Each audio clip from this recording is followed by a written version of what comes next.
markaas al-Hashimi ee isku daweynta dhirta Quraanka Kariimka iyo sunnada nabiga naxariis nabadgelyo korkiisa ahaatay oo ku yaala Nairobi Eastleigh 6th Street waa xarun lagu daweeyo cudurrada iyadoo la adeegsanayo dawooyinka dabiiciga. Xaruntan waxaa hogaaminaya Sheekh Maxamed Hashimi oo haysta shahaadada masterka ee daawada dhirta oo uu ka qaatay magaalada Qaahira dalka Masar. markaska waxaa laga helaa dawooyin si rasmi ah loogu soo shahaadeeyay dalalka Carabta iyo qaar ka mid ah Yurub. Dawooyinkan waxay gacan ka geystaan daweynta cudurro kala duwan sida sixirka, jinka, xasinimada, balwadaha muqaadaraadka, macaanka, dhiigkarka, caabuqa iyo dhibaatooyinka dumarka ee uurka iyo caafimaadka ilmo galeenka. Xarunta Hashimi waxay sidoo kale caawisaa dadka qaba madax xanuunka, murqa xanuunka iyo daal joogto ah. Waxaa intaa dheer, xaruntu waxay leedahay goob deganaansho leh, deegaan wanaagsan haddii daaweyntu ka badato hal maalin. Sheekh Hashimi oo leh waayo-aragnimo ballaaran oo ku saabsan daawada dabiiciga ayaa ah la taliyaha ugu weyn ee bukaanada qaba cudurrada kala duwan.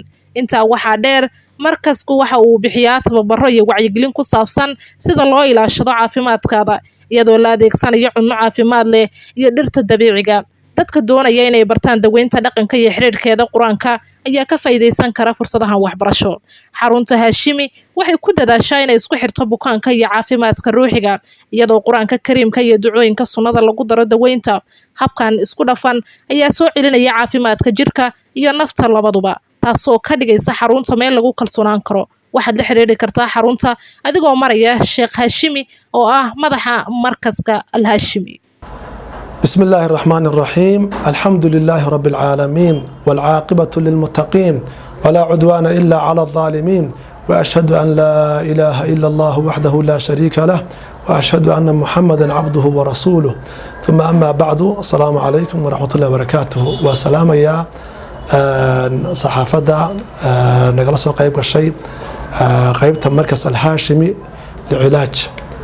أي تأكد aniga magacaygu waa Sheekh Maxamuud Sheekh Maxamed Umar magacaygu waa kaamil waa sidaas weeye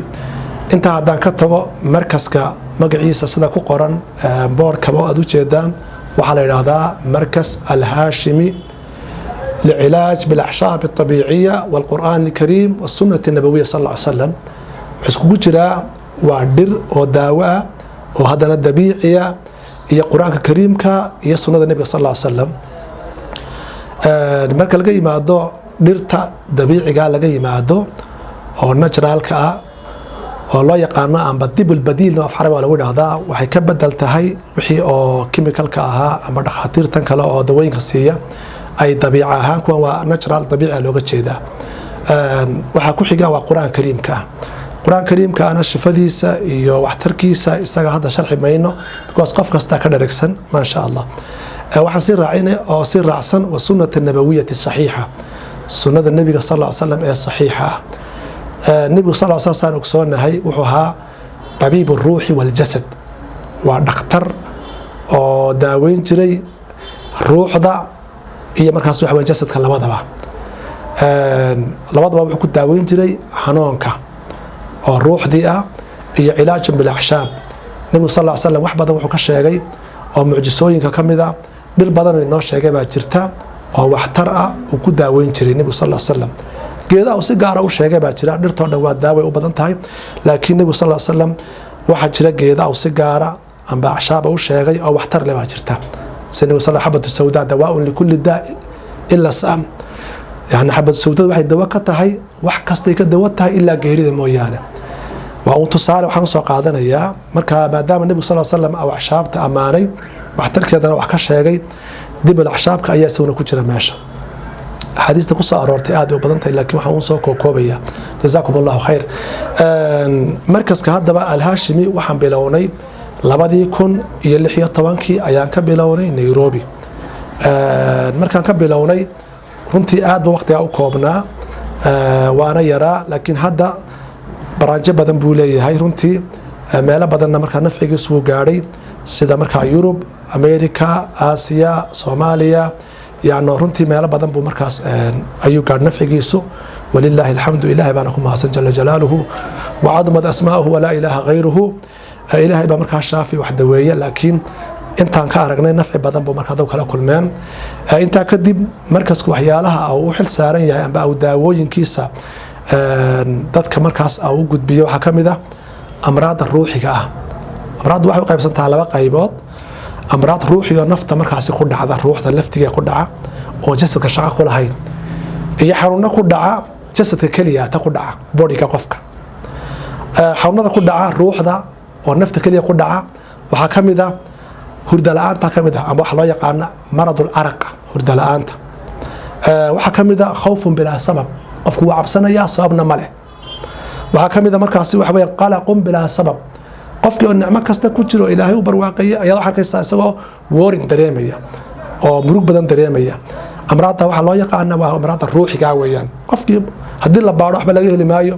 haddii jirkiisa la eego jirkiisu waa fiican yahay, laakiin ruuxdaa bugta. waxaa ka mid ah cadamu raaxa, qofkii xanuunkaas markaas qaba ruuxiga raaxa ma dareemayo. qofkii gurigiisa waa nicmaysan yahay, ilaahay shantii maal adduunya ayuu siiyey, wamaca daalika haddana waa mariid ruux markaa weeyaan. waxaa ka mid oo kale bukaa'un bilaa iraada, qofku iska ooya guriga soo jooga wuxuu ku dhahayaa wallaahi baan ooya, wax iga oohiyana ma garanayo. amraaddaas markaa maxaa sababa? amraadda ruuxiga inta badan 90% waxay ka yimaadaan min alcayn. cayntu waa xasadka. qofka bini'aadamka nabigu sal sl caynu xaqun buu lahaa, ishu waa xaq.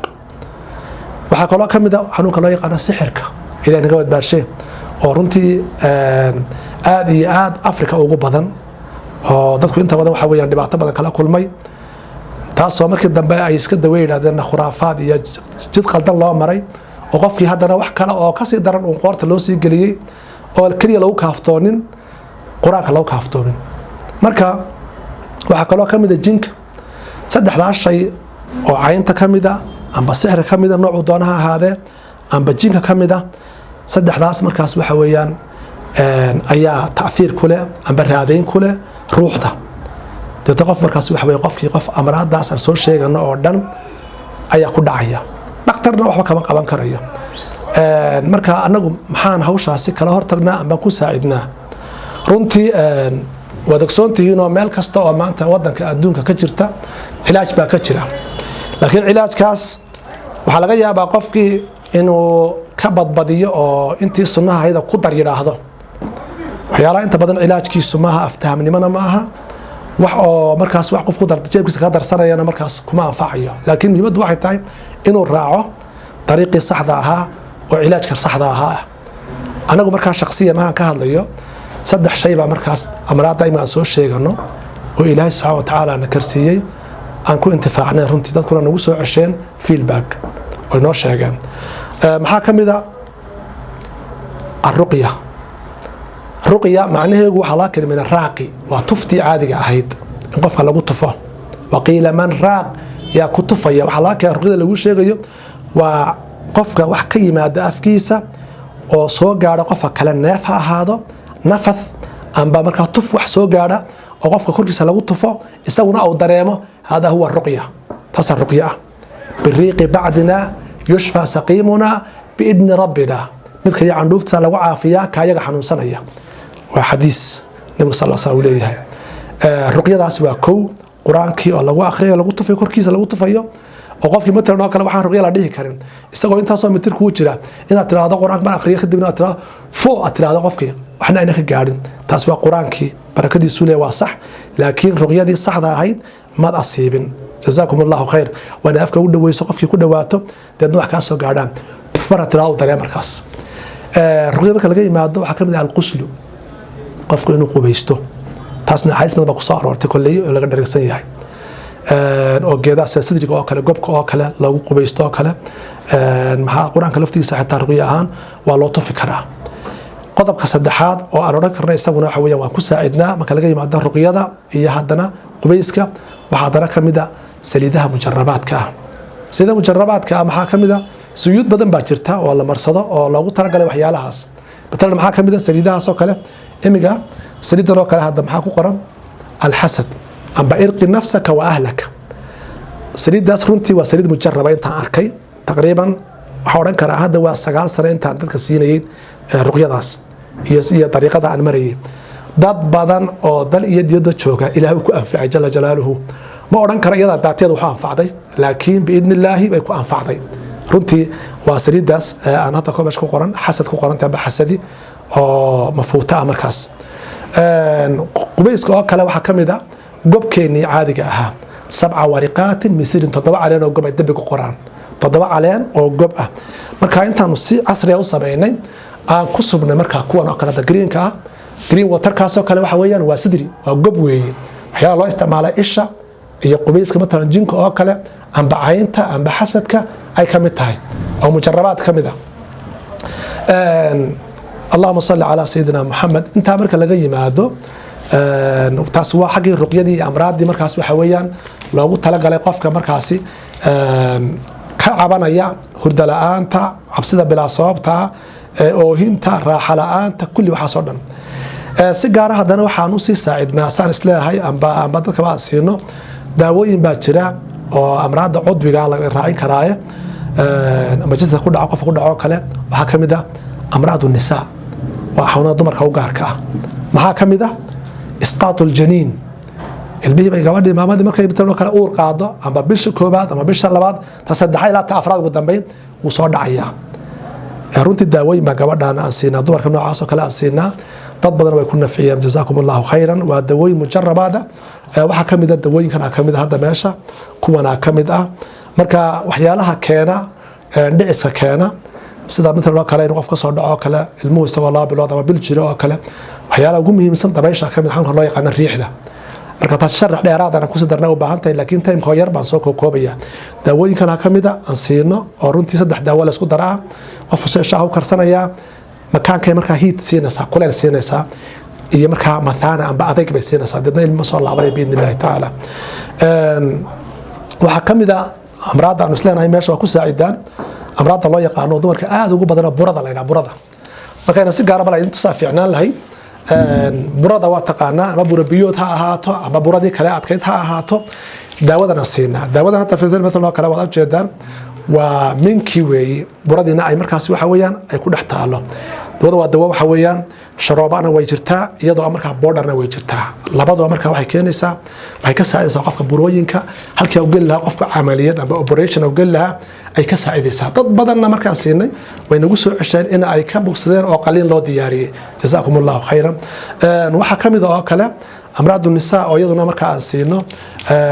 sida dadka neefta qabato oo kale amba asmada loo yaqaan oo kale amba qof yar ha ahaado amba qof weyn ha ahaado daawooyinka kamida tan dawadan oo kale waxa ku qoran al-asma waa sharoobo weeyi dadka inta badan waxay isticmaalaan bahal isku buufiyo oo nafku celinuna laakiin tan markuu qof isticmaalo jazaakumullahu khayr waxa aragnayadan nafci badan ay leedahay oo ku soo celisay population marka aan siinay ummadda aan siinay amraada sida gaarka ah wuxuu siinay waxa kamida thyroidka waxa kaloo kamida sida matala kale dadka joint pain lagu xanuunaya jilba xanuunka amraadaas oo kale kamida waxyaalaha aan isleenahay waa saacidaan oo kale waa amraada aadka u khatiirka ee ku badan waliba Kenya gaar ahaan oo loo yaqaan daraagiskaas marka sigaar ha ahaado مثلا oo kale imika tan oo kale waxa weeyaan waa arka saamaan mare waa ilaab mujarrab waay mujarrab natural life natural or life qof galaya marka gacantii buu ka xidhay wuxuu uga jeedaa bimacnaa uu ka qabanaya oo tusaale ahaan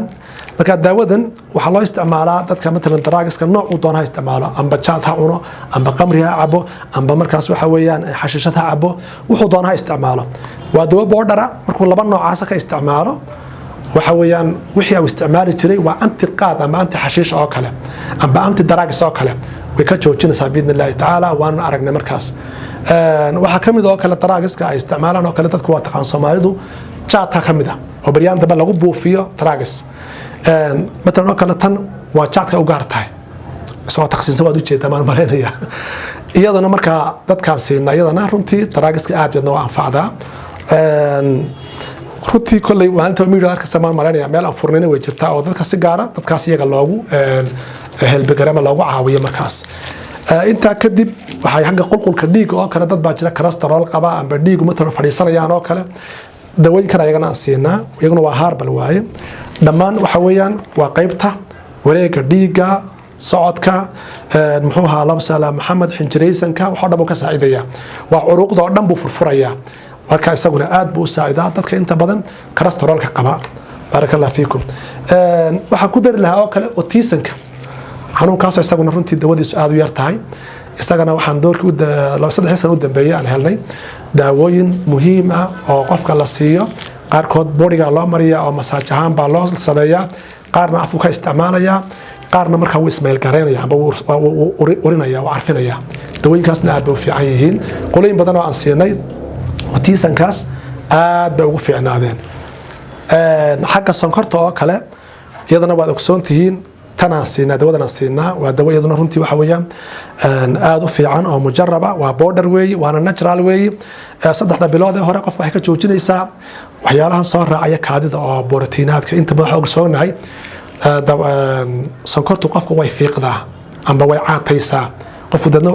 uu dhamaanaya amba uu maranaya marka waxay joojinaysaa borotiinaadka waxyaalaha soo raacaya nafaqada ay ka joojinaysaa qanjirkay daaweynaysaa kadib hoos u dhac bay ku keenaysaa markaa sonkortii hayga ahayd aad bayadna u fiican tahay jazaakum allahu khayran kolley inahaas baan ku soo koobi lahaa laakiin waxyaalo badan oo markasku uu leeyahay baa jira laakiin inta waa tusaale yar uuna soo qaatay ilaahay baa wax daweeya jalla jalaaluhu laakiin anagu sababtii inaanu u noqono aan jecelnahay insha allahu tacaala dad badanna markaas ay ku nafciyeen jazaakum allahu khayran asalaamu calaykum waraxmatullahi wabarakaatu